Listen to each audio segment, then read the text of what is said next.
Muy bien, ahora vamos a continuar con el subtema 3.4, cardiopatía hipertensiva y cardiomiopatías. La cardiopatía hipertensiva pues, es un trastorno muy frecuente y está asociado a una gran mortalidad y a una afectación de muchos órganos. Las principales complicaciones se van a relacionar con la sobrecarga de presión y la hipertrofia ventricular. Y vamos a ver que generalmente se afecta el lado izquierdo, esto por una hipertensión sistémica, pero la hipertensión pulmonar también puede llegar a ocasionar cambios hipertensivos en el lado derecho del corazón. En cuanto a la cardiopatía hipertensiva sistémica, del lado izquierdo, vemos que existen dos criterios para poderla diagnosticar patológicamente. El primero es la hipertrofia ventricular izquierda en ausencia de otras patologías cardiovasculares. Y el segundo son los antecedentes o evidencia patológica de hipertensión. En cuanto a la morfología, como ya les mencioné, vemos que ocasiona una sobrecarga de presión sobre el corazón y esto se va a asociar a cambios macroscópicos, microscópicos, que van a ser diferentes a los causados por una sobrecarga de volumen. Macroscópicamente va a existir una hipertrofia ventricular izquierda y también un aumento en el peso del corazón, que va a ser mayor a 500 gramos, siendo que lo normal es de 320 a 360 gramos. Y el grosor de la pared del ventrículo izquierdo puede ser mayor a 2 centímetros, cuando lo normal es de 1.2 a 1.4. Esto con el tiempo, eh, el incremento del grosor de la pared nos va a dar como resultado una rigidez que va a alterar el llenado diastólico. Y con esto vamos a tener una dilatación de la aurícula izquierda. Todo esto a la larga evolución puede producir una insuficiencia cardíaca congestiva que puede resultar como una dilatación ventricular. Microscópicamente vamos a ver que el diámetro transversal de los miocardiocitos va a aumentar y también se va a observar un aumento del tamaño nuclear con un hipercromatismo. Esto es conocido como núcleos en vagón de carga. Y también podemos ver zonas de fibrosis intercelular. En cuanto a la cardiopatía hipertensiva pulmonar o cor pulmonale, vemos que va a consistir en la hipertrofia y la dilatación del ventrículo derecho, y pues esto generalmente va a estar asociado a una insuficiencia cardíaca derecha. También pueden ser secundarias a una hipertensión pulmonar que es atribuible a un trastorno primario, ya sea del parénquima o de los vasos pulmonares. Y también vemos que puede ser aguda, como en una embolia pulmonar, o puede ser lenta, como una sobrecarga prolongada de presiones en una enfermedad vascular o una enfermedad parenquimatosa pulmonar crónica. En cuanto a la morfología, vemos que un cor pulmonale agudo tiene una dilatación del ventrículo derecho. Y cuando llega a ser o llegamos a tener una embolia que puede provocar una muerte súbita, el corazón puede estar incluso de un tamaño normal. En cuanto al cor pulmonar crónico, vemos que va a tener una hipertrofia ventricular derecha y con frecuencia puede llegar a tener una hipertrofia de la aurícula derecha. En casos extremos, el grosor del ventrículo derecho puede ser igual o mayor al del ventrículo izquierdo y vemos que cuando aparece una insuficiencia ventricular, es muy frecuente que el ventrículo y la aurícula derechos estén dilatados. También vamos a ver que se asocia a una hipertensión pulmonar. Esto es que las arterias pulmonares suelen presentar placas de ateroma y otras lesiones que pueden indicar una elevación prolongada de la presión. En cuanto a los trastornos que predisponen a un cor pulmonale, están las enfermedades del parénquima pulmonar, como puede ser una enfermedad pulmonar obstructiva crónica secundaria a un tabaquismo crónico, la fibrosis intersticial pulmonar difusa, la neumoconiosis, la fibrosis quística, las bronquiectasias. También están las enfermedades de los vasos pulmonares, como puede ser tromboembolias pulmonares de repetición, la hipertensión pulmonar primaria, la obstrucción vascular inducida por fármacos, toxinas o radiación, y también las microembolias pulmonares extensas de origen tumoral. También están los trastornos que afectan el movimiento torácico, como la obesidad grave, la cifoscoliosis o las enfermedades neuromusculares. Y por último tenemos los trastornos que inducen una constricción de la arteria pulmonar, como está la acidosis metabólica, la hipoxemia, la obstrucción de las vías respiratorias principales y la hipoventilación alveolar idiopática. Ok, ahora vamos a empezar con las miocardiopatías. Estas literalmente significan enfermedad del músculo cardíaco y pueden ser primarias, esto quiere decir que están limitadas principalmente o específicamente al miocardio, o secundarias como manifestación cardíaca de un trastorno sistémico. Vamos a ver que entre estos trastornos se incluyen los inflamatorios, enfermedades inmunológicas, alteraciones metabólicas sistémicas, distrofias musculares y algunos trastornos genéticos que pueden llegar a afectar a las fibrillas miocárdicas. Y en muchos casos la causa puede ser desconocida y pues esto es que es idiopática. En cuanto a la clasificación, vemos que debido al tiempo de estudio que ha tenido esto, pues se han reconocido tres patrones anatomopatológicos, clínicos y funcionales. El primero es la miocardiopatía dilatada o MCD, que esta es la más frecuente y es el 90% de los casos. La miocardiopatía hipertrófica o MCH y por último la miocardiopatía restrictiva, que es la menos frecuente de las tres. En cuanto a la miocardiopatía dilatada, vemos que se caracteriza por una dilatación cardíaca progresiva con una disfunción contráctil, una disfunción sistólica, que se suele asociar a una hipertrofia simultánea. Aquí no importa la causa, el patrón clínico patológico es parecido. Y cuando se diagnostica, pues suele haber evolucionado ya a una enfermedad en fase terminal. Esto es que el corazón va a estar dilatado y va a tener una mala capacidad contráctil. Eh, Cuando se realiza una autopsia o un trasplante cardíaco, no se va a reconocer ninguna alteración patológica específica. En cuanto a la patogenia, tenemos distintas causas. La primera son las causas genéticas.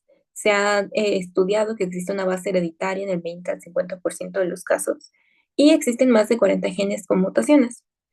El más frecuente es una mutación autosómica dominante y existe una forma ligada al cromosoma X de la miocardiopatía dilatada. Y esto nos va a llevar a mutaciones de la distrofina, que van a afectar a la proteína de la membrana celular, que es responsable del acortamiento entre el citoesqueleto intracelular y la membrana extracelular. También están las causas infecciosas. En ciertos casos se pueden encontrar datos o huellas de la presencia de los ácidos nucleicos de los virus Coxsackie y otros enterovirus de los pacientes con una miocardiopatía dilatada en fase terminal. También vemos que el alcohol y otros tóxicos pueden ser una causa importante, ya que el alcohol y sus metabolitos son tóxicos directos para el miocardio.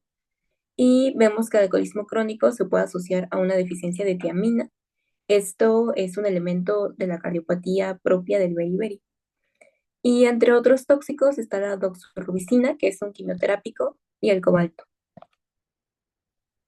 También tenemos la miocardiopatía periparto. Esta se origina o se produce en las fases finales de la gestación o de varias semanas a meses después del parto. Y generalmente está asociada a la hipertensión del embarazo, a la sobrecarga de volumen, a las deficiencias nutricionales, alteraciones metabólicas y a respuestas inmunológicas. En cuanto a la sobrecarga de hierro, esta puede relacionarse con una macromatosis hereditaria o con múltiples transfusiones. Y vemos que se puede explicar por la interferencia que existe en los sistemas enzimáticos dependientes de metales o por las lesiones que pueden ser causadas por la producción mediada por hierro de especies reactivas de oxígeno. En cuanto a la morfología, vemos que está generalmente aumentado de tamaño. Esto es 2 o 3 veces más de lo normal. Vemos que la pared va a estar más delgada y reblandecida con la dilatación. Y aquí el grosor del ventrículo puede ser inferior, igual o superior al normal. Vemos que existen trombos murales que pueden ser origen de tromboembolias. E histológicamente podemos ver la histología de una miocardiopatía dilatada por sobrecarga de hierro nos va a dar como eh, imágenes la acumulación de hemosiderina intramiocárdica cuando se tiñe con azul de Prusia. También podemos llegar a ver miocardiocitos hipertrofiados e irregulares y también fibrosis y zonas de necrosis. Es importante destacar que la gravedad de los cambios morfológicos no necesariamente van a reflejar el grado de disfunción o de afectación del miocardio. En cuanto a las características clínicas, puede aparecer a cualquier edad, pero es más frecuente entre los 20 y los 50 años. También en los casos típicos podemos tener signos de insuficiencia cardíaca congestiva, lentamente progresiva, y estos son disnea, fatigabilidad y pues una poca capacidad de esfuerzo. También tenemos que el defecto fundamental de la miocardiopatía dilatada es una contracción ineficaz, y esto nos va a dar una fracción de eyección cardíaca menor al 25%. También vemos que se suele encontrar una insuficiencia mitral secundaria y también arritmias cardíacas. También puede producirse una embolia a partir de los trombos intracardíacos o los trombos murales. La miocardiopatía ritmógena del ventrículo derecho forma parte de la miocardiopatía dilatada. Este es un trastorno autosómico dominante del músculo cardíaco y va a tener una penetración variable. Vemos que se va a manifestar con insuficiencia cardíaca derecha y alteraciones de ritmo, y en ocasiones, o más bien puede ocasionar una muerte súbita cardíaca. En cuanto a la morfología, es importante destacar que existe un adelgazamiento de la pared ventricular derecha, y esto es porque los miocardiocitos son sustituidos por grasa de forma masiva y por fibrosis en menor cantidad. Ahora, en cuanto a la miocardiopatía hipertrófica, vemos que esta se caracteriza por hipertrofia del miocardio, por alteraciones del llenado diastólico y en un tercio de los casos por una obstrucción del tracto de salida ventricular. Vemos que el corazón tiene una pared engrosada y va a parecer aumentado de peso y va a estar hipercontracto, o sea, va a tener un aumento en la contractilidad. Y aquí la función sistólica es correcta, pero el miocardio no se va a relajar, por lo tanto va a fallar la diástole. Hay que diferenciar con trastornos que cursan con rigidez ventricular, por ejemplo, el depósito de amiloide, y la hipertrofia ventricular, por ejemplo, la estenosis aórtica y la hipertensión. En cuanto a la patogenia, vemos que es un patrón autosómico dominante y es principalmente un trastorno de las proteínas sarcoméricas. Vemos que dentro de estas, las que más frecuentes afectan son las cadenas pesadas de la beta-miosina, seguidas de la proteína C, que se va a unir a la miosina y a la troponina T. Esto nos va a dar como resultado una hipercontractilidad de los miocardiocitos, y esto un siguiente aumento del consumo de energía y un equilibrio energético neto negativo. En cuanto a la morfología, pues es una hipertrofia masiva del miocardio, esto sin una dilatación ventricular. Vamos a tener un engrosamiento del tabique ventricular que va a ser desproporcionado en comparación con la pared libre del ventrículo izquierdo. Si realizamos cortes longitudinales, vamos a ver que la cavidad ventricular se vuelve ovoidea y va a quedar comprimida como en forma de plátano, como vemos aquí señalado con la flechita.